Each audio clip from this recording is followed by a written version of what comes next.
SAEMS ak CUSEMS dañoo jommi gannaaw nag ba ñu gisee lii di ay fuite yu ñu seetlu ci anticiper philosophie yi nga xam te ni amaloon nañ ko juróom-ñaari fan yii lay ci weeru juin. ñu nangu mukk ñu nekk des acteurs de l'éducation mu am ay comportement yoo xam ne day tax ñu nasaxal li nga xam ne mooy diplôme Sénégal. syndicat enseignant yi. leen gën a métti mooy taxawaayu jëwriñ gu ñu dénk wàllum jàng mu kawe mi gannaaw ba mbir yi amee ba noppi tax nag ñuy sàkku ci ñu leeral lépp. bu ñu déggee ministre de l'enseignement supérieur mu wax ci mbir mi dafa mel ni def ko jëmale foo xam ne du mën a tax clarification am ndax bu dee dafay porter plainte pour diffusion de fausses nouvelles ñan la considéré ñooy ñi diffuser fausse nouvelle mooy ñi nga xam ne dañ jot message yooyu jotali ko li nga xam ne mooy organisation syndicale yi. office du bac bu waree organiser son bac surtout pour l'anticipé de philosophie suñu professeur u philosophie yi ñu dem toog corriger anticiper ko maanaam avant que examen bi di jot ñu def ko ñu bëggoon nag comme mbir am na mbir moomu balaa kenn di defeti lenn nañ ko clarifier ba mu leer bu ko defee bu ñuy demaat ëllëg ñu mën a dem ci ay kii yu leer maanaam comportement yu leer loolu moo tax ñu demander professeur de philosophie yi nañu arrêter toute forme de collaboration avec l'office du bac. ñuy art ne nguur gi office du bac nañu fexe lan wax am na nu mu gën a gaaw résultat yi génn. fraude yu bari yi nga xamante ni seetlu nañu ko ci examen bi bokk na ci li nga xam ne ni ba moywul dina yàq lii di diplôme baccalauréat tax nag jàngalekat yi mbir yi daal di leen jaaxal jamono jiile. bu dee bàyyi nañ lii mu jàll du mën a permettre mukk élèves u Sénégal yi fépp fu ñu mën a toll nekk Sénégal ñu am même chance pour def épreuve yi correctement ndaxte nag bu dee am na ñoo xam ne avant épreuve yi dañ leen ko jox ñu traité leen ko ñeneen ñi amuñu chance boobu xam ngeen ni foofu égalité des chances amu fa.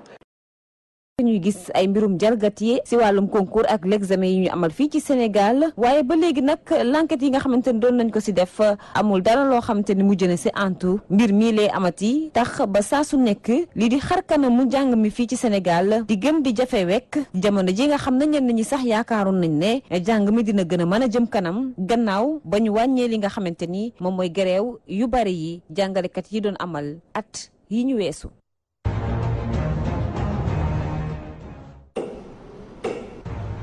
mbokk yi xarit yi ñu ngi leen di yéen ci seen émission balance niñ ko baaxoo di def mardi bu jot ci waxtu wile di profité ci weeru koor gi di baalu ñu ak di baal ñëpp di ñaan suñu borom nangul ñu mbooleem jaamu yàlla buñ ci def nangul ñu suñu koor nangul ñu suñuy julli nangul ñu suñuy lépp di teewaat fii rek ci beneen waxtaan boo xamante ni moom la ñu fas yéene sumb tey ànd kook suñu gan yi nga xamante ne ñoom lañ fi dalal di waxtaan ni lépp loo xamante ni jëm na ci fraude aux examens et concours ndaxte umpale wu leen ni période bi ñu nekk ni période examen la waaye tamit période concours la semaine bii ñu nekk rek examen bi nga xamante ne entrée en sixième la ñu ngi ko war a dëgmal waaye tamit weer bii ñu dëgmal également ñu ngi ci jëm ci examen baccalauréat bac général bi ginnaaw bi ñu amee semaine bi ñu génn waaye tamit BFM bi nga xamante ne tamit également dafa nekk suñu kanam mu mel ni kon bac bi nga xamante ne moom moo jot a am ren muy épreuve anticipée de philosophie bi dafa am coow loo xam ne daf ci judd muy fuite boo xamante ne dañoo wax ni amoon na ci épreuve boobee laata coow lu bëri di ci judd ginnaaw bu ñu déggee ñi nga xamante ñoom ñooy tutelle bi di ministère am kaddu yu ñu ci yëkkati syndicat yi am kaddu yu ñu ci yëkkati mu mel ni coow li bëri trop waral kon ñu tànn ko waxtaane ko dalal fi ñoo xamante ni màcc nañ ci wàllu woo su ko defee kon kenn ku ci nekk rek ca wàll ga nga féete nga indil ñu ci leeral yi nga xamante ne moom moo aju ci wàllu yoon émission juridique nag la ñu wax moo tax ci jotaay bi boo xam ne dinañu ànd ak moom mu xamal ñu lan la loi bi wax ci lépp loo xam ne jëm na ci wàllum fraude wàllum tricherie ak tamit ab jalgati boo xamante ne day am ci examen ak concours yi naam am na ay sanctions administratives yoo xamante ne mën na dawal ci kaw élève bi nga xamante ne moom mooy def loole waaye tamit am na ay sanctions pénales yoo xamante ni également mën na dal ci kawam su ko defee kon maître Aboubacry Baro bokk na ci ñu ñu dalal ci plateau bi nekk avocat à la cour moom tamit également dinañu indi leeral yi nga xam éclairage juridique bi nga xamante ne war na ci yëpp par rapport ak sujet bi nga xam ne moom la ñuy maître ñu ngi lay dalal. maa ngi lay fay Pape di invité yi di leen nuyu en même temps jërëjëf. bokk na ci jotaay bi tamit ki nga xamante ne également moo jiite syndicat boobu nga xamante ne moom mooy CUSEMS daanaka sax tey ci suba ji am na ab daje boo xamante ne def nañ ko ak taskatu xibaar yi ngir maanaam indi ay leeral ci mbir mi nga xamante ni moom mooy coow lu judd ci wàllu fuite yi ak yeneen yu ni mel su ko defee kon moom dinañu indil bu baax a baax li nga xamante moom mooy leeral fuite bi ñuy wax am na wala amul yan mooy matukaay yi nga xamante ni nguurub Sénégal war na ko jël ngir gën a jox gëdd fiabilité li nga xamante ni moom mooy diplôme sénégalais bi ak ñoom ci seen bopp tamit ban taxawaay tamit la ñu nar a am devant une telle situation donc looloo waral également ñu dalal fekk nga xamante nekk secrétaire général CUSEMS monsieur Ndoye ñu ngi lay dalal. maa ngi lay nuyu di la fay Pape Ndiaye di kontaan ci invitation bi di nuyu ñu ma bokkal plateau bi commencé sama camarade Mamadou Lamine Dianté di nuyu maître Barou avocat à la cour di nuyu journaliste Baldé di ñaan luñ fi waxtaanee mu doon njariñ pour parents d'élèves yi ak askan wi parce que comme benn borom xam-xam nu mu ko doon waxee Joubert mu ne le but de la discussion ce n'est pas la victoire mais l'amélioration boo gisee ñuy waxtaan pour que mbir yi mën a jëm kanam ñu gën ko améliorer weer bu tedd lañ ne weer boo xam ne dafa bëri yërmande weeru diine moo tax ñu ci profito di baalu ñëpp àq di baal ñëpp àq di ñaan yàlla defal ñëpp sutura defal ko umma islamia bi yëpp def jàmm ci Sénégal jàmm joo xam ne ñëpp dinañ ci mën bokk jërëjëf mu amal ñëpp njëriñ jërëjëf keneen koo xamante ne dalal nañ ko ci plateau bi également mooy Mamadou Lamine Dianté yaakaar naa ni ràññee nañ ko bu baax a baax ci géewum jàngalekat yi ak loo xamante ni lépp loo xamante ni également jëm na ci syndicat donc moom tamit expertise am dinañ ñu indil ñu leeral ci li nga xamante ni moom la ñuy waxtaan daanaka tey sax moom à titre de consultant la fiy teewee monsieur Dianté ñu ngi lay nuyu. maa ngi lay fay Pape di la remercier ci invitation bi di baalu Sénégal yëpp ak di leen baal ak di ñaan yàlla mu nangul ñu suñu koor di nuyu sama naataango yi ma bokkal plateau bi di ñaan yàlla également luñ fi wax comme ni ko Ablaye waxee mu amal askan wi njëriñ. waaw journaliste bi nga xamante ni moom mooy Ibrahima Balde nag moom teewaayam fii ci plateau bi mënu woon ñàkk ndaxte mbir mi moom la ndaxte umpale wu leen ni information boobu nga xamante moom moo jëm ci wàllum Covid bi moom moo ko waral tey ñu woo ko ci plateau balance mu expliquer ñu processus de collecte bi ak noonu yëpp naka la demee ndaxte am na ñoo xam ne dañuy taxaw di weddi gauche di weddi droite waaye yaakaar naa ne preuve yi nga xamante ne dina fi feeñ tey dina waral bu baax a baax ndax fuite am na wala dëggantaan donc loolu yëpp dinañu ci indi leeral Ibrahima Balde journaliste Sud Quotidien ñu ngi lay dalal ci plateau lay ziar Pape Ndiaye di nuyu ñi nga xamante ne ñoom ñoo teew ci plateau bi di nuyu seen téléspectateurs yi di baalu ñëpp ak ci weer wu tedd bi di ñaan yàlla def jàmm ci Sénégal. amin di ñaan yàlla def jàmm ci Sénégal waa office du bac tamit jotoon nañoo jokkoo ak moom ngir sàkku seen teewaay fii ci plateau bi ndax ñu mën a indi leeral waaye tamit gën a conscientiser ñi nga xam ne ñoom ñooy élèves yi ci cas de fraude yeeg tricherie yeeg yu ñu mel sanction administrative yi nga xam ne moom moo gën a dal seen kaw waaye ginnaaw bi ñu jokkoo ak directeur bi di Babou Diakham il n'a pas jugé utile de prendre part au débat moo tax kon dañ koy daal di def donc sans la présence donc de l'office du bac Ibrahima Balde ci yow lay tàmbalee waxtaan bi yow yaa bind en exclusivité ci Sud Quotidien xibaar boobu nga xamante ne day wane ni fuite am na ci bac philo bi ginnaaw loolu ñu gën coow lu bëri loo xamante ni juddu na ci ñi nga wax wàllum plainte pour diffusion de fausses nouvelles fii ak yeneen coow lu bëri loo xamante ni maanaam am na ci nga ñëwaatal ñu tey du collecte boobu noonu ak xibaar boobu noonu étape bi mu jaari ba nga génnee ko. merci Pape balaa may ñëw ci processus de collecte bi dama bëgg a soulever ñetti mbir. première mbir bi mooy ñun journaliste suñuy liggéey dañ koy sukkandiku ci li nga xamante ne moom la gouvernement bi lal muy politique publique muy PSE ren moom la ñuy waxtaanee beneen mbir bi ñu ciy sukkandiku ci li nga xamante ne acteurs yi moom lañ koy gérer ñetteelu mbir bi moom mooy ñun ci suñu wàll dafa am règle ak éthique ak déontologie bi nga xamante ne ci moom la ñuy sukkandiku pour def ci wàllum éducation li nga xamante ne tey moom moo ñu fi teewal. président de la république dafa indi PSE wax ni day def promotion capital humain ci kaw promotion capital humain mu organiser ay ndëpp maanaam ay concertation nationale de l'avenir de l'enseignement supérieur mu organiser ay assises nationales de l'éducation retenir ci ay ponk yi nga xamante ne tey moom mooy permettre mu jëmale école bi kanam ren ñu gis ni mouvement d'humeur yi bariwul ñu koy rafetlu acteurs yëpp di koy rafetlu examen yi jot ñu ne nañ xool examen yi nan lay dérouler commencé examen professionnel anticipé bac bi commencé ñu am ci ay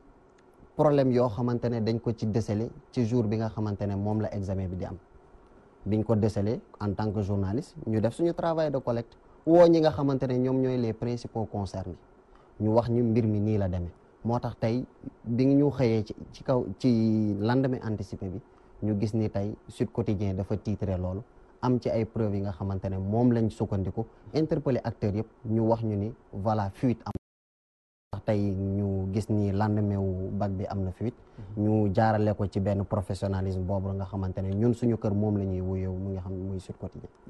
waaw parce que ñu bëri li leen jaaxal mooy ñenn ñi nga xamante ni dañuy wax ni sax mbir mi amul wala ñuy brandi ay plainte parce que dégg nañ ministère de l'enseignement supérieur tenir nañ conférence de presse di wax ni sax dinañu porter plainte pour diffusion de fausse nouvelle bu fekkente ne enquête bi nga xamante ne ordonné nañ ko révélé wul ne effectivement fuite war na am léegi yéen ci processus de collecte bi ci tas xibaar bi ci yéen mbir ngeen sukkandiku pour ne lii fuite kat am na ci anticiper filo yi. xam nga mbir mi ñetti yëf daf ko laal wala ñaar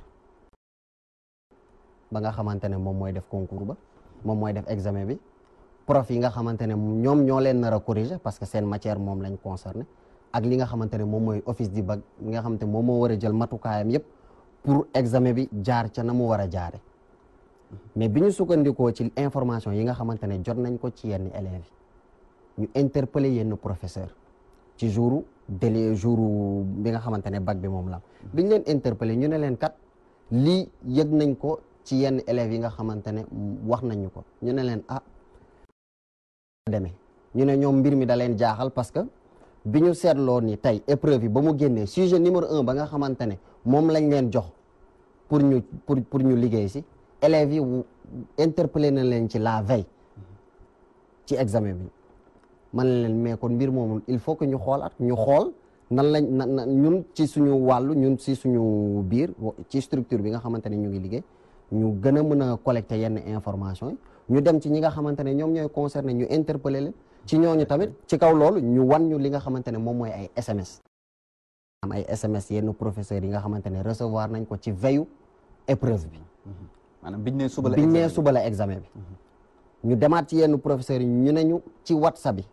élèves yi interpeller nañ leen ci groupe de WhatsApp ñëpp xam nañ ne tey élèves yu nekk dañoo am ay groupe de WhatsApp classe bu nekk am na groupe de WhatsApp interpeller nañ leen ci mbir moomu la ñu ne ñun ci loolu la ñuy sukkandiku tey pour génne information parce que système éducatif moo ñu ñor na mu examen yi gën a jaare yoon moo ñu ñor parce que tey diplôme sénégalais diplôme bi nga xamante ne moo di bac bi moom la ñuy remettre en cause donc il faut que ñu donc moo tax ñun ñu jël suñu responsabilité. ok loolu bi mu amee yéen waa CUSEMS tey suba ngeen am benn jano boo xam ne def ngeen ko taskatu xibaar ngir addu ci mbir mi te yaakaar naa ni sax fan yi ñu génn daje ngeen ak kilifa yi nga xam ne ñoom ñooy waa office du bac ñàkkul ne foofee am na lu fa juddoon waaye tamit fi li ma lay njëkk a laaj mooy fuite bu ñuy wax yéen da ngeen koy confirmer wala da ngeen koy infirmer. waaw dama bugg encore gërëm la di la remercier ci format bi ak émission bi pertinence thème bi parce que c'est un thème d'actualité ñëpp la soxal. dama bëgg a wax ni dëggal li mu wax ni bac bi dafa am candidat am correcteur mais l'office du bac moo yore préparation organisation boo jëlee décret 95 947 du 18 octobre 1995 modifié par le décret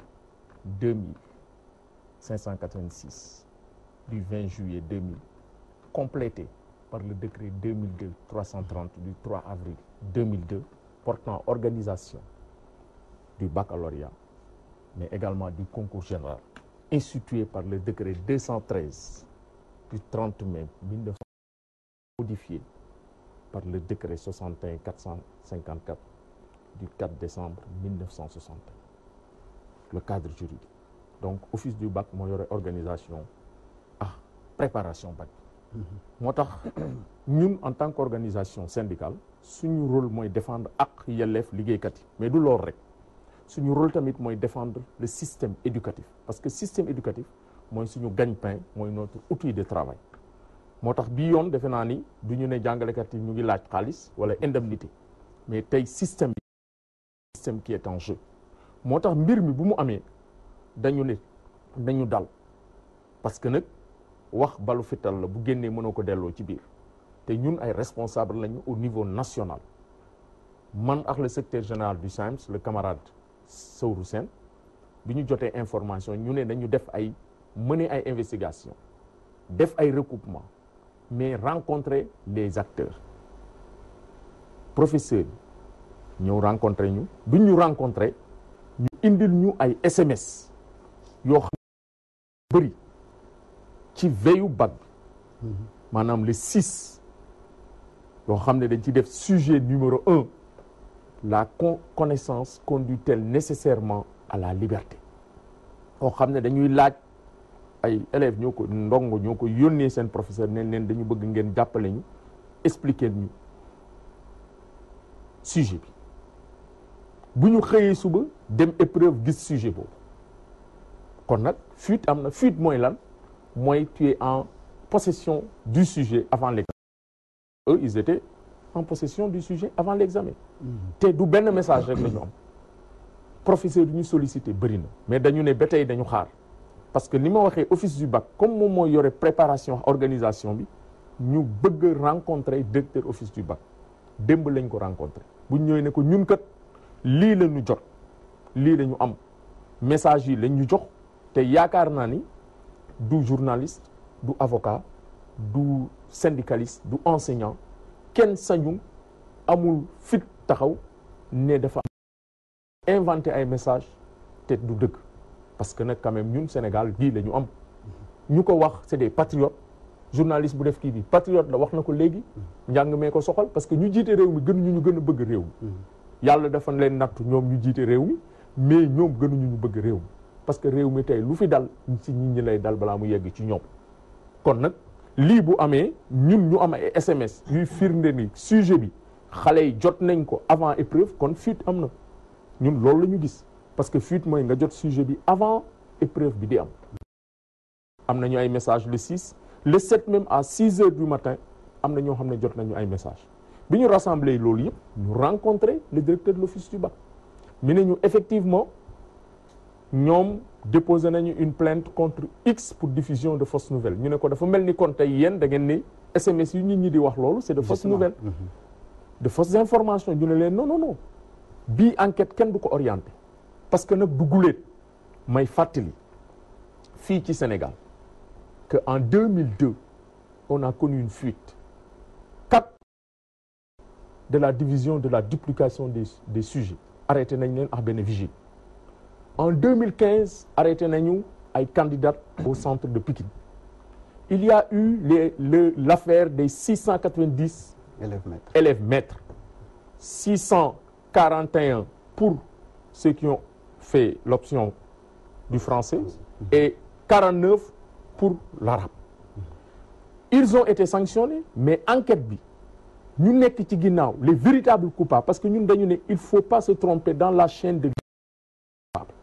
loolu jàll na mais ba tey leeru ñu jóge ci ren ji mu am problème mu concours général épreuve mathématique ñu ñëw ne philosophie bi gis lu am ci philosophie bi ñu ne nag directeur office du bac ñun dañ yaakaar ni même le ministre de l'enseignement supérieur parce que mbir mi graaw na graaw goo xam ne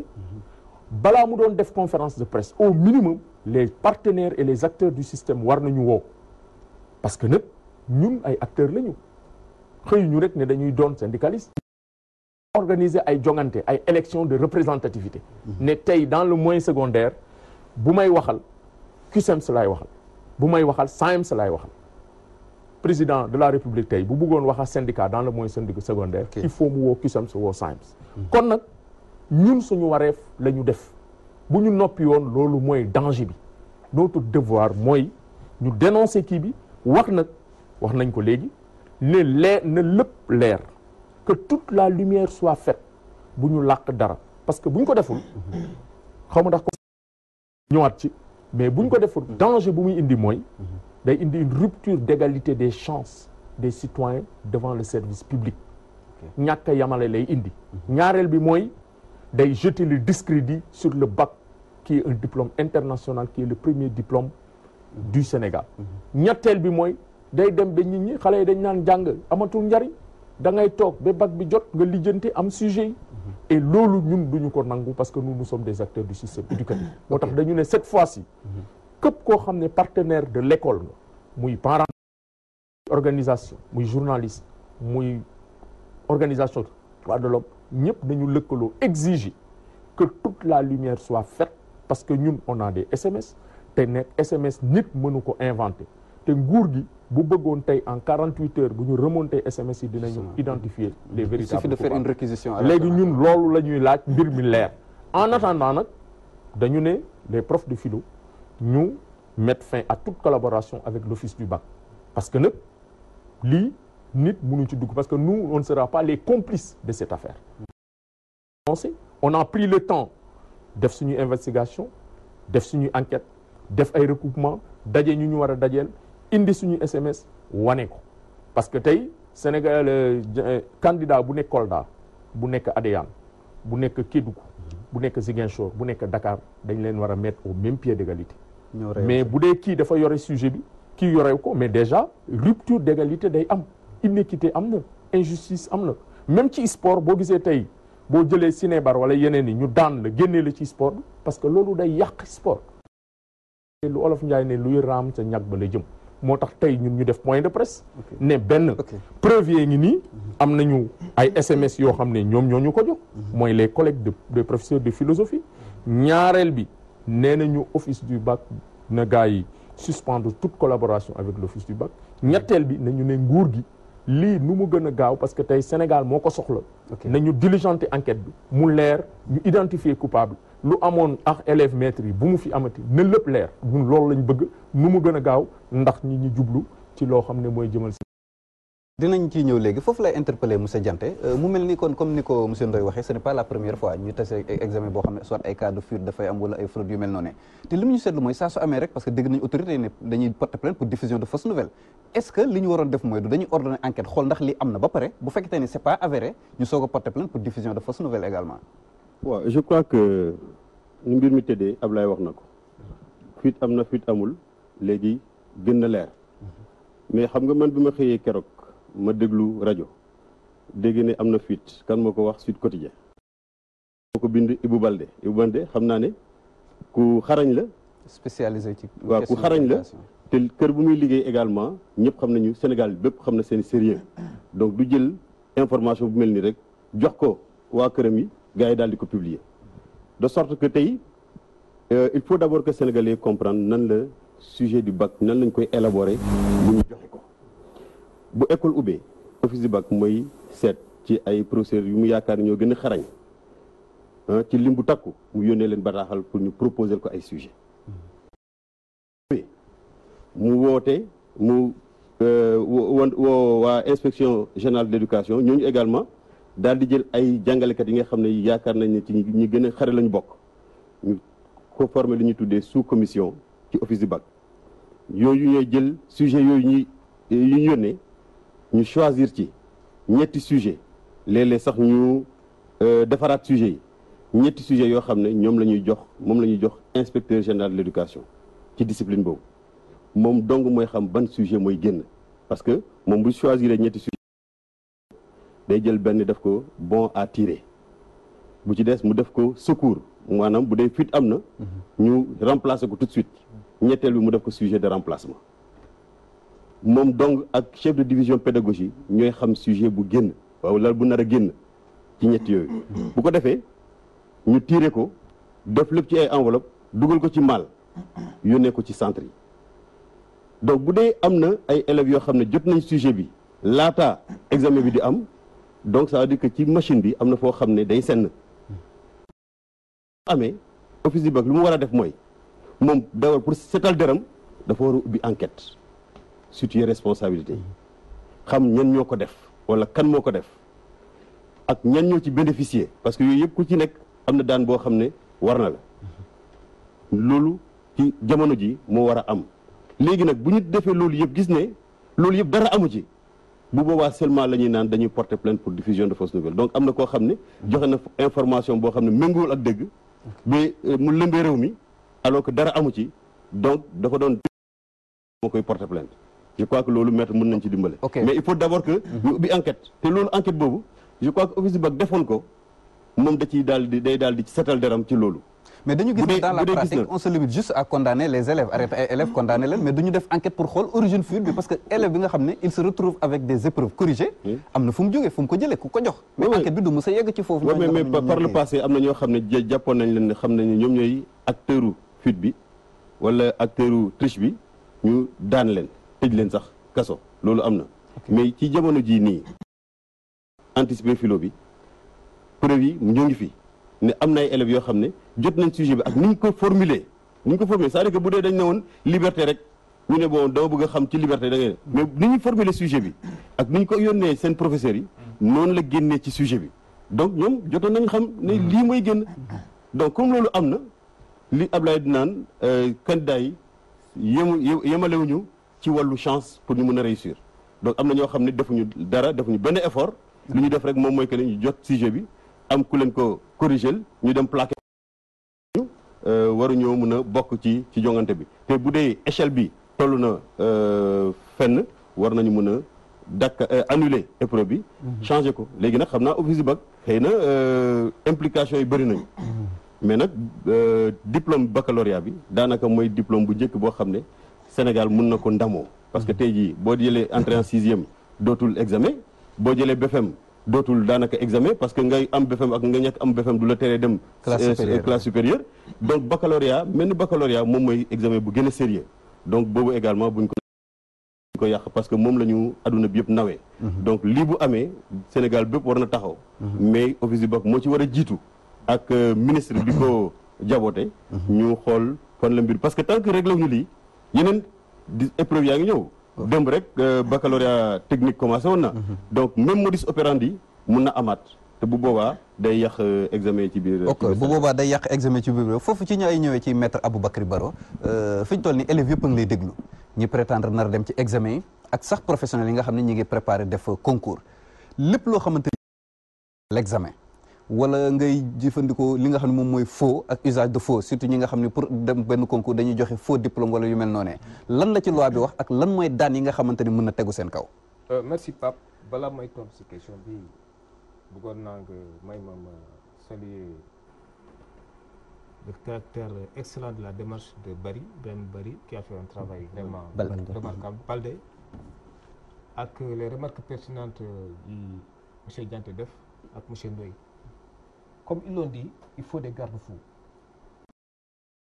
Les Wolofs disent que, les Français disent qu'il traduit détruit. Mais je me permettre de moi en français, parce qu'il y a un éducateur indien, Krishnamurti, qui disait que la qualité d'un enseignement se mesure à l'aune de la fiabilité de son système éducatif. Et pour ça, je pense qu'il faut des garde-fous. Les garde-fous, il y a d'abord ce que l'on appelle des sanctions administratives, qui se prennent au sein même de l'administration comme ni ñu ko waxee léegi office du bac ak voilà ñoom ñëpp bu loolu passé aussi justice mu ngi fii porter plainte justice mën na saisir le procureur même peut s'auto-saisir parce que xam ngeen li ñuy wax faux dafa nekk ci disposition code pénal ci chapitre 4 code pénal prévoir na fausse monnaie faux en écriture privée de banque faux dans un document administratif et en l'espèce il s'agit de document administratif alors code bi lu mu wax code bi ci article 137 dafa ne képp ku contrefait wala falsifié ay certificat ay bulletin ay diplôme yoon mën na la tëj 6 mois ba 3 ans 6 mois mooy juróom benn weer voilà ba 3 ans ci beneen article encore 138 dafa ne képp koo xamante ni da nga joxe indûment loo xamante ni nit ki amul droit pour jot si boo ko joxee en complicité avec quelqu'un d'autre yoon mën na la daan 3 mois ba 2 ans mais li ñu war a définir et c'est important mooy faux mooy lan ak usage de faux di gën a war mais parce que dina jëfe trop ci man pour en wolof bi leerul ngeen baal ma ci mais droit bi dafa ne faux daf koy définir comme étant une altération frauduleuse de la vérité di nekk dëgg nga altérer ko pour faire consacrer un droit boo xamante ni amoo ci droit excusez-moi la redondance mais bu loolu passé usage de faux dañ koy désigner comme étant le fait pour un individu jëfandiku bépp xam-xam en connaissance de cause benn dans le but de faire allusion et d'obtenir des mêmes résultats que ceux à qui donne le document originel. Donc yoon mettre en place ay garde-fous un dispositif de répression. Il appartiendra léegi comme ni ma ko waxee léegi office du bac les autorités administratives portent plainte procureur mën na autosaisir. mën na jëbal dossier bi juge d'instruction te yu mel ni il est préférable juge d'instruction ñu jox ko dossier bi parce que moom mooy mën a saytu enquête képp koo xamante ni sa tur dossier bi mën na la woo te bu ko defee je pense que bu enquête exhaustive bu amee képp koo xamante ni laal nga ci takk nga ci yoon mën na la jàpp te loolu baax na aussi pour système bi fiable loolu rek moo ñu permettre pour am système éducatif parce que la fonction de la justice c'est dissuasif bu ñu gisee def nañ enquête képp ko xam tuubal la ñuy jàpp la yoon teg la daan à partir de ce moment je pense que nit ñi dinañu ragal parce que excusez-moi encore une fois Pape je pense que sujet bi si boppam la connaissance conductuelle à la liberté parce que souvent la connaissance c'est le savoir de presque les sciences les technologies les nouvelles technologies on en connaît trop au point ñu koy utiliser à d'autres fins et puis il y a la loi 2008 le fait de collecter des données di ko transférer yëpp cybercriminalité voilà donc liberté bi ëpp bi moom moo ñu may loolu parce que science bi dafa développé de telle sorte que léegi liberté bi dafa absolue donc ça ne conduit pas nécessairement à la liberté ou en tout cas à la liberté absolue donc quelque part sujet bi renferme na solution ci boppam je pense que justice mu ngi fii am na ay garde-fous bu ñu porter plainte wala procureur autosaisir jox ci dossier bi juge d'instruction ce dernier mën a def enquête ba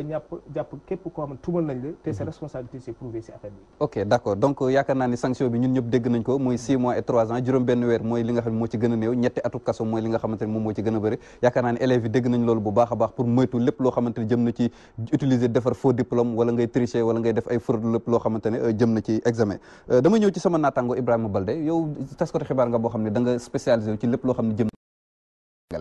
te yu mel nii da ngeen ko yàgg seetlu muy am ci at yu ñu weesu te bu ngeen ko seetlu waan tamit yàgg groupe Sénégal est-ce que gis ngeen ne am na ay matukaay yu mu jël pour mën a éviter loolu amaat ci dans l'avenir maanaam matukaay soo seetloo office du bac ci at yi ñu mujj dafa jël ay matukaay yu bari ci wàllum organisation li nga xamante ne moo di bac bi matukaay ci li nga xamante ne mooy ci centre d'examen yi maanaam def fa ay forces de l'ordre jël yenn précautions yi interdire téléphone interdire ay affaires yu bari yi nga xamante ne moom moo doon ñëpp di koy rafetlu ñun ñi nga xamante ne ñun ñooy liggéey ci wàllum jàng beeg jàngale bi ñu tasaare xibaar boobu noonu parents d'élèves yi ñëpp ñi nga xamante ne ñooy liggéey ci système éducatif directeur office du bac ci boppam tamit waxaat ni am na ay matukaay yi ñu jël ñoom à l'interne pour mu bañ a am ay fuite parce que gis nañ fii comme sànq SG Ndoye nu mu ko waxee 2002 amoon na ay fuite ba am na ñoo xamante ne jàpp nañ ne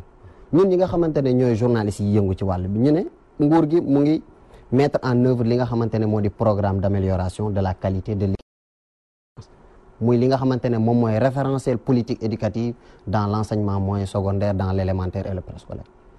mu am benn axe boo xamante ne moo ñu soxal muy équité est-ce que tey suñu xoolee ci fuite yi nii yëpp est-ce que élèves yëpp égal nañ ci li nga xamante ne moom moo di examen boobu ñu ne noonu dañuy jël suñuy responsabilité parce que après tout ay sénégalais lañ am na tamit yeneen aspect yoo xamante ne tamit jotoon nañ ko waxtaanee ci li nga xamante ne moo di wàllu équité boobu noonu tey am na école yu bëri yoo xamante ne Pam Ndiaye amuñu électricité est-ce que ñi ñaa ngi ko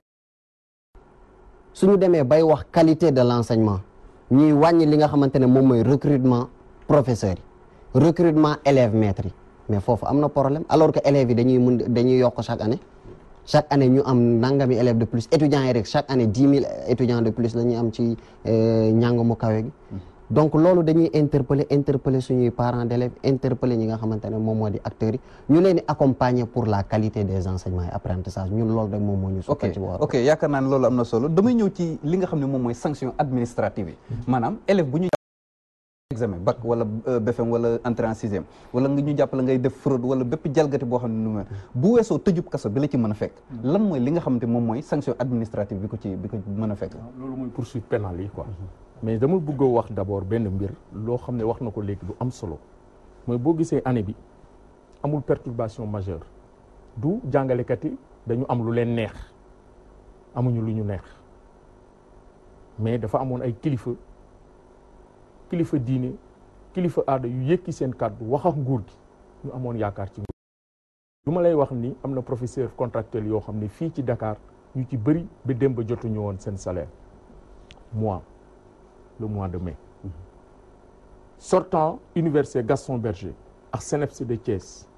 ba tey seen diplôme yi dafa am problème mënuñu leen intégrer fonction publique saa yu ne ñu ne ñu y a des dispositions transitoires et dérogatoires ñun dañ leen ne nous sommes comme Saint-Just on a perdu notre naïveté ñu ngi xaar mu génn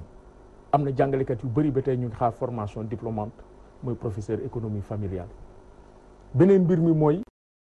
jàngalekat yu bëri yu def formation à distance état bi nguur gi yoreel formateurs yi xaalis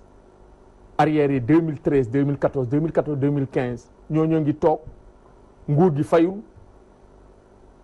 bloqué nañu correction yi bés bu ne ñu ngi woote ñu ngi tasaaroo ci Sénégal loolu wax nañ ko ministre bi dinañ ko wax nguur gi te dinañ ci xeex parce que du yoon dañuy plomber carrière u jàmbur beneen bi mooy alignement indemnité de logement étude bi def nañ ko pré-rapport bi waxtaan nañ ci nguur gi ak respecté wu ko ba tey waaye comme réew mi am na ay kilifa yu fi ne yu waxoon ak ñun ndax dem nañ fi Touba dem fi Tiwaawoon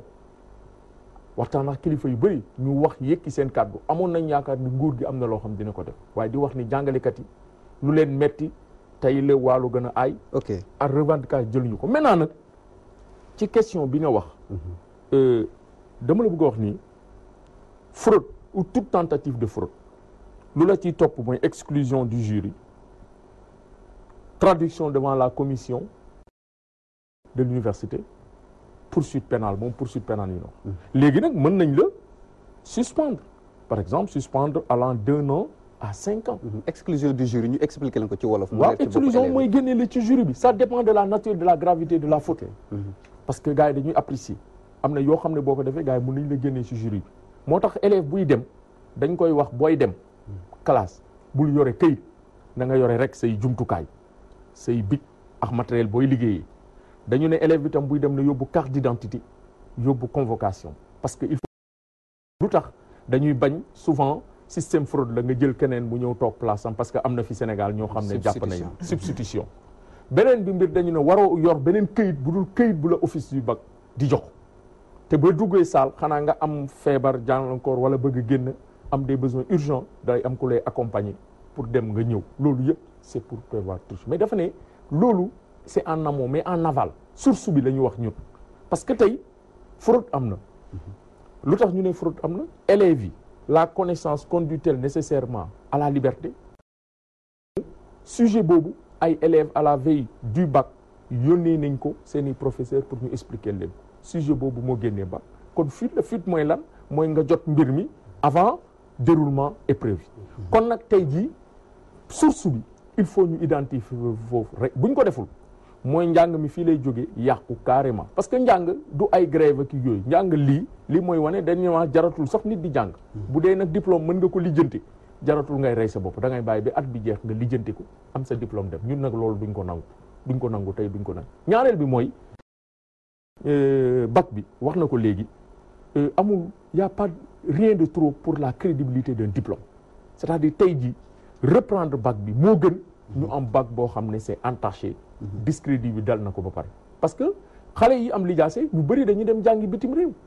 te waa bitim réew ri am na rajo yoo xam ne yu ne bitim réew sax wax nañu ci affaire fuite bi kon nag loolu yëpp war nañu mesurer enjeu yi ñu jël seen responsabilité xam ne mbir mi tey kenn mënu ko nëppal foo dem mooy nit ñi moom la ñuy waxtaanee moo nekk ci réseaux sociaux dama lay wax ni France par exemple dañu ne possible série S 2017 démb le ministre a demandé qu'on ouvre une enquête en Algérie en 2016 on a bloqué les réseaux sociaux Twitter Facebook pour empêcher les fuites kon nag mbir mi problème encadrement juridique la problème foog ñu teg ay garde-fou dëkk bu ne dina am ay problème mais il faut que ñi taxaw régler ko ne lii kat mënut a dem ñu teg lépp ci yoon ñu jëm ci kanam mais encore une fois ñu koy bamtu mbir mi mënuñu ko bàyyi mu jàll parce que wax naa ko maître yi ba tey leerul su bopp sénégalais concours général bi indi na ay jeexi jàq lii indi ci c'est trop c'est la goutte d'eau qui a fait déborder le vase maintenant lu ñu bëgg mooy mbir mi leer enquête bi gaaw ñu identifier coupable parce que bu ko nguur gi deful nag yéen ban taxawaay ngeen nar a am non nguur gi amul intérêt bañ ko def ñii di waxu diffusion de fausse nouvelle ñii non nar ñu def enquête pour leeral mbir waaw non ñoom dañ leen dénk réew mi moomuñu ko Sénégal 1960 boo xoolee le Sénégal aura connu le président Senghor, le président Abdoulaye Wade. Aujourd'hui nous sommes avec le président Macky Sall. ëllëg keneen mooy jiite réew mi. kon ñoom réew mi dañ leen ko dénk. ils sont mandataires, ils doivent rendre des comptes aux populations. peuple bi tey lu mu bëgg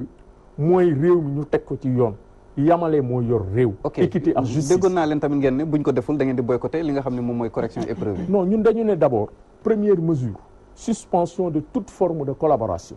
avec l'office du bac. jusqu'à que affaire bi ñu tirer ko au clair. parce que nag ñun aussi duñu doon complice loo xam ne lu garaaw la ci réew mi. képp koo xam ne bëgg nga Sénégal bëgg nga njàng mi yërëm nga xale yi mbir mi da nga ko war a leer parce que wax nañu ku yore épreuve ak ku yorul épreuve mais mënuñu yem ci examen bi. koo xam ne dañ yore épreuve léegi nag nekk fi di wax ay diffusion de fausses nouvelles defe naa lu ci gën mooy mbir mi nañ ci taxaw. parce que quand même ñoom ñu jiite réew mi. ministre bi président de l'Assemblée premier ministre. gënuñu ñoo doon sénégalais gënuñu ñoo gën a bëgg réew mi. te yaakaaruma man sénégalais professeurs de surcroît les soldats du savoir qui sont des patriotes amul fit manipuler benn message d'ailleurs parce que bu ñu jaaree Sonatel réseau yi dinañ xam ne moo manipuler portable am. message yaa ngi fi lu ñuy laaj mooy mbir mi leer ñu defar ko ndax lii bu mu amati Sénégal suñu diplôme yi ñu garder seen crédibilité parce que suñu xale yi jànguñu rek Sénégal bu ñu amee bac dañuy dem bitim réew te bac bi c'est le premier diplôme universitaire ba tey dafa war a garder sa crédibilité lu koy indi mooy fiabilité lu koy indi mooy bu amee yu mel nii ñu def lu ñu war a def les coupables ñu identifier leen sanctionner. ci sanction yooyu nga duulu sax damay dégg par exemple suspension de 5 ans dans tous les établissements du Sénégal loolu c'est avéré hein, c'est prévu par c'est-à-dire que suspension pour l'interdiction de passer le bac. maanaam Sénégal gi yëpp dañu lay tere. waaw yow doo waaw xam nga bac benn fichier ñoo office du bac moo ko yore. c'est-à-dire bu ñu la identifier fichier la munoo def sur le territoire national bu ñu ne pendant 5 ans doo def bac doo def te am na. parce que en 2015 jàppoon nañ fi ñaari candidats yoo xam ne dañ leen sanctionné suspendre leen interdiction de passer le bac pendant 5 ans. xam nga loolu aussi jaru ko parce que bu dee da ngay toog juróomi at passé au bac mais kooku tu compromets ton avenir. donc kooku c'est à l'endroit des élèves et des candidats mais dama bëgg wax ni candidats et élèves yi fu mu ne nii c'est des victimes.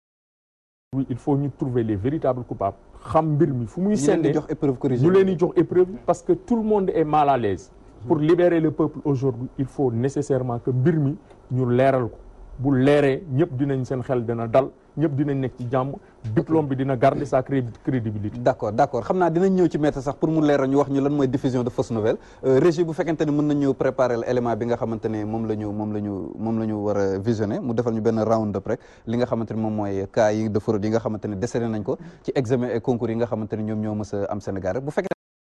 xool ko laata ñu dellusiwaat ci plateau bi pour yeggale. dugguleet ñuy nemmeeku ab sàcc maanaam fraude ci examen wu bac BFEM wala sax entrée en sixième ci atum 2000 ba néega ni tey amul at buy romb te duñ ci gis lu ni mel ci atum 2012 ñaari candidat yoo xamante ni BFEM lañ doon def sa centre Massayer Diagne jot nañ leen teg loxo ba yóbbu leen prison police bu Sicap Mbao moo leen jàpp gannaaw biñ leen fekkee ñuy tricher ci jongante mathématique atum 2013 ñu nemmeeku lu ni mel ci concours douane direction des examens et concours moom moo fësal ab scandale di coow lu rëy ci ay lijaasa yoo xamante ni ñenn ci ndongo yi bëggoon a bokk ci boobu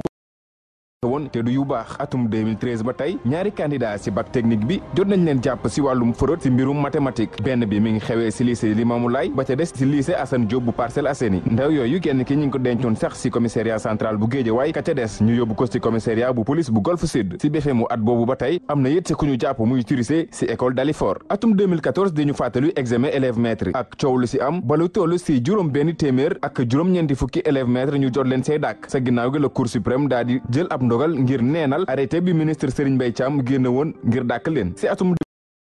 étudiante ak ñetti candidat yoo xamante ni dañ doon def bac ñoom la ñu teg loxo ba tey ci mbirum tricherie ñoom ñooñu sax ci jongante histoire ak géographie lañ leen mujjee jàppe jotoon nañ leen àttee ci tribunal bu Dakar daan leen atum kaso bu ànd ak sursis xale yu jigéen yooyu seen at tolloon ci ñaar fukki jàpp ñaar fukki at ak ñaar ñoom ba ñuy jànnoo ko àttekat bi doon nañoo nangu lañ leen doon jiiñ seenum càcc googu nag ñoom ñi ngi ko doon defee ci seen téléphone yi gannaaw biñ ko dugalee ci saal yi te mu doon lu ñu aaye ñooñee doon jongante ci lycée bu Pikine jot nañoo yónnante lu toll ci ñeenti fukk ak ñaari SMS yoo xamante ni lépp luñ leen doon laaj ci mbirum histoire ak géographie mu ngi ci woon ci atum 2016 ab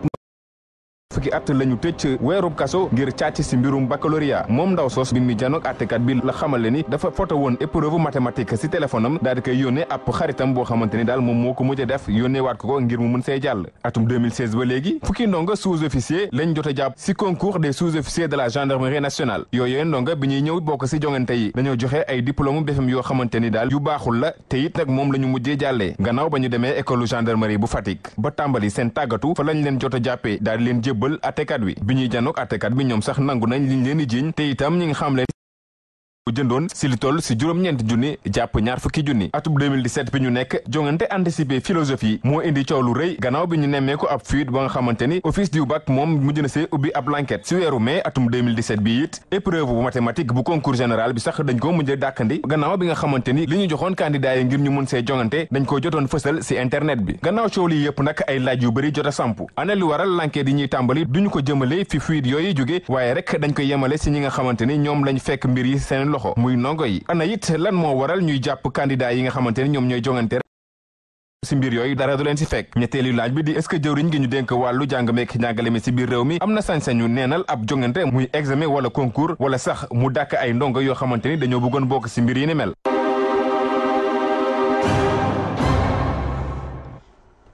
El Hadj Assane Gueye Walf FM ñu ngi koy gërëm di ko jaajëfal bu baax a baax yaakaar naa ne laaj bi mu mujjee samp moom laay ñëw ci jante di ñu waxtaan ci est-ce que jëriñ ji nga xam ne moom la ñu dénk wàllub lépp lu jëm ci wàllum njàngale bi am na dogal ba parce que gis nañ fi jurisprudence li nga xam ne moom mooy élève maître yi ba Cour suprême ordonné ñu annulé arrêté ministériel bi nga xam ne moom moo leen exclu. dama bëgg a wax foofu ne ci concours général li am mooy que ni dafa am épreuve bu ñu joxe en mathématiques ci épreuve yooyu am benn question boo xam ne sur 13 points les porté mu am ñenn ci candidat concours général lycée Seydou Nourou Tall jotoon koo def ak seen professeur loolu du fuite du fraude parce que xam nga jàngalekat am nga ko mun nga dem ci ay annales mun nga dem ci ay livres mun nga dem ci internet boobu épreuve ou boobu exercice dañ ko jeexoon ci benn concours d'entrée dans les écoles de formation d'enseignants en France. waa ji dugg professeur bu nekk Seydou Nourou Tall daal di dugg ci internet doon xool ay exercices yu muy jox ay parce que ñoom dañoo am ay groupe de performance maanaam ay élèves yoo xam ne dañ leen di tàggat gannaaw lu ñu jàng ci biir classe bi mu joxoon leen épreuve boobu mu ne leen exercice bi lu intéressant la jéem leen ko def. benn enseignant boo xam ne moom mooy encadré élève concours général bu Seydou Nourou Tall jot ci exercice bi daal di ko traité ak ay élèves am te mënul xam ndax loolu day génn wala du génn parce que en réalité ni ma waxoon sànq ni ñuy organiser épreuve baccalauréat noonu lañ daan organiser épreuve concours général mais depuis 2 ou 3 ans dañu changé mbir mi léegi bu professeur yi defee proposition sujet beneen professeur du ko gis inspecteur général de l'éducation code mooy jël épreuve yi sujet yi boo xam ne moom mooy génn concours général kooku nag bu génnee sujet bi parce que li ñuy wax naan sujet bu nekk sopp nañ ci mu am originalité boobu originalité dañ koy seetlu avant ñu joxe sujet bi mais bu ñu xasee bi jox sujet bi foofu originalité amu fa ñaareel bi mooy épreuve mathématique la donc science la science kenn du ko inventé c'est pas parce que Ablaye Ndoye jot na jàngal loolu élève am que boobu exercice warul génne concours général donc foofu amul fraude au contraire xañ waa lycée Seydou Nourou Tall raaya boo xam ne seen ndongo yi mënoon nañ ko am parce que ñoom dañoo am mérite sax professeur boobu également dafa am mérite mën a retrouver sujet boo xam ne dina mën a génn concours général donc loolu kenn waru ko te ñaareel bi mooy wala ñetteel bi mooy office du bac mooy organiser concours général ministre de l'éducation amul benn service am buy organiser concours général donc moom amul sañ-sañ annuler concours général wala épreuve concours général office du bac moom mooy apprécier situation bi gis ne xëy na ni ñu def fii ak fuite bi apprécier ko ne ko lii bu naree continuer day yàq crédibilité diplôme bi donc damay reprendre épreuve boobu mais ministre amul sañ-sañ ci wàllu déjà argument boobu kenn mënu koo jàpp parce que c'est pas parce que élève bi jàngoon na ko avant bi maîtriser ko mu ñëw tombé ci exercice bi nga ne doo dañu ko annulé. ok donc parce que foofu moom du mbir moomu léegi nag bu ñu ñëwaatee ci élèves maîtres yi. Ablaye waxoon na ko sànq xam nga élèves maîtres yi seen cas bokkul ak bii. ñoom dañoo ne dañoo def exercice ba pare dañoo def concours ba pare mu am ñoo xam ne ñooy falsifié ko yokkal leen pour ñu mën a jàll. ñoo ñu yokkal élèves maîtres yi seen notes yi bu dee am na kenn tëju leen kenn topp leen élèves maîtres yi lañ daal di dàq te examen dafa am nu muy tëddee jury moo souverain jury mooy naan kii passé na kii passé wul lii dinañ ko accepté wala lii duñ ko accepté ministre wala président de la république amul sañ-sañ annulé admission élève parce que gis nañ conséquence parce que Cour suprême maître na ko wax c'est-à-dire que mënoo jël benn ne ñii nangu naa seen admission ñee bañ naa seen admission mënul nekk da ngay reprendre concours bi ñun loolu lañ ne comme mbir mi dafa am ay sart yu ñu tënk nañu sukkandiku ci sart yooyu rek. ñoom demande nañu doon def pour ñu réintégrer fu ñu ci toll. waaw non c'est-à-dire que mbir mi dama bañ a dugg ci domaine d'accord donc mu ñëw très rapidement ci maître Baro bu fekkente ne dafa am réaction bu mu bëgg a def par rapport ak élément bi ñu visionné léegi. monsieur Ndoye na ko parce que dégg nañ diffusion de fausse nouvelle diffusion de fausse nouvelle article 255 code pénal moo koy prévoir. koo xam ne dëgg divulguer ay information fausse ou trompeuse yoon war na la teg daan 3 ans ak ay amende mais diffusion fausse nouvelle boo ko déggee aussi le ministre avait l'obligation de voir si ces informations sont fausses ou fondées. Si elles sont fausses les auteurs doivent être sanctionnés il est évident mais su fekkente ne aussi amul na ouvrir enquête saisir procureur kooku ouvrir enquête te sànq aussi bi élément bi nga génnee sànq dañoo wane lu am solo tax ci gën a tax aussi élèves yi ak yenn nit ñi di dugg si fuite yi wala si faux yi parce que fuite saa yoo ko gisee saa yoo ko déggee am na complicité j'admets mal que ñu jël benn nit rek jugé ko te pour la plupart des temps nit ki flagrant délit lay ñëw te bu ñu buggee réprimer loolu dañ ko waroon saisir juge d'instruction ordonner enquête képp koo xamante ni ci indexé si affaire bi yoon woo la enquêté la su ñu gisee sa responsabilité c'est avéré yoon teg la ay daan mais waruñu. ñu yemale ko ci complice yenn juristes yi dañ naan pas de complice sans auteur principal. am na auteur principal mais am na ay complice ay complicité co-assistance ñoo xam ne dañuy jàppale nit ki si commission infraction bi. parce que keneen nit rek mënu ko def da nga yore sa portable gis koo xam ne mu yore portable wala benn professeur donc enquête bi buñ ko ubbee dañu war a woo ñëpp enquêteurs yi woo enseignants yi woo élèves yi ak képp koo xamante ni xool nañ sa portable gis nañ benn numéro boo xamante ni participé na si loolu ñu convoqué mais waruñ jël benn élève individuellement. jàppee élève sax ñu laaj ko ne ko yow foo ko jëlee bu nee diw la ñu dem si diw moom remonté ko ba yegg ci ñi nga xamante ne pour mu am foog dossier bi jóbu cabinet d'instruction te en général comme ni ma la ko waxee sànq dossier yi dañ leen si flagrant délit comparution immédiate nit ki day ñëw rek ñu daal di koy juger du ñu chercher à comprendre donc dossier yu mel nii dafa laaj aussi juge d'instruction ñu saisir ko mu ordonner enquête détention préventive am na nit ki mën a toog prison pendant 6 mois dina permettre juge def ay commission rogatoire saisir ay policiers ay gendarmes ñu complémenter enquête bi. te terewul xale bi mën na yeggale normalement def examen juge bi def enquête am ci effectivement weesoo aussi également am na ay sanctions yoo xamante ni aussi day encourager élèves yi ci loolu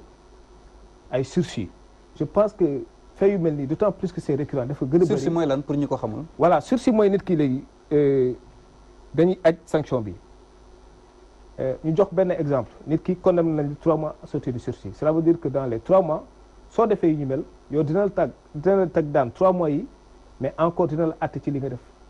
lu bokkul ak li nga tegoon daan te tëddoo ko donc sursis si matière bi dañ ko war a dindi parce que donc c'est important aussi ñu éviter yooyu ordonner une enquête exhaustive mën a auditionner ñëpp si enquête bi ok daanaka li da nga xamante ne des na ci temps bi bëriwul damay ñëwaat rek ci sama naataango bi Ibrahima Baldé di ko laaj tey bu fekkante ne doon formuler ay recommandations maanaam ay ndénkaane yoo xamante ne daf koy def pour que yu mel nii bën fi jógee lan ak lan lay wax. xam nga Pape ñun journalistes yi nga xamante ne ñu ngi yëngatu ci wàllu éducation problème bi ñu am mooy disponibilité données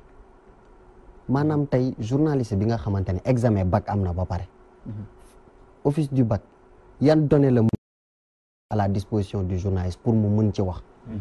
mun ci jàngat joxe ci ay indicateurs yoo xamante ne dina ubbi gët ñi nga xamante ne mooy organisation société civile nguur gi parce que li ñu seetlu ci bac bi mooy ñun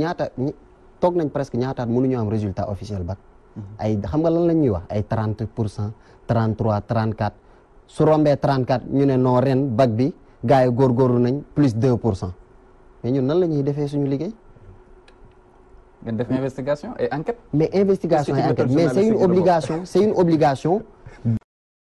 du bac au ministère aux autorités de mettre accès à l'information. mais ci biir résultat yooyu noonu ñuy jox journalistes yi ñu nga xamante ne moom la ñu war a jox public mais privé bi ñaata la ci am 30% la ñu wax 34% la ñu wax ni moom moo am bac ci 100 et quelques mille mais privé bi ñaata lañ ci am candidat libre yi ñaata lañ ci am mais yooyu yëpp dañ ko war a mettre à la disposition des élèves daanoon nañ ko def mais lu tax léegi defatuñ ko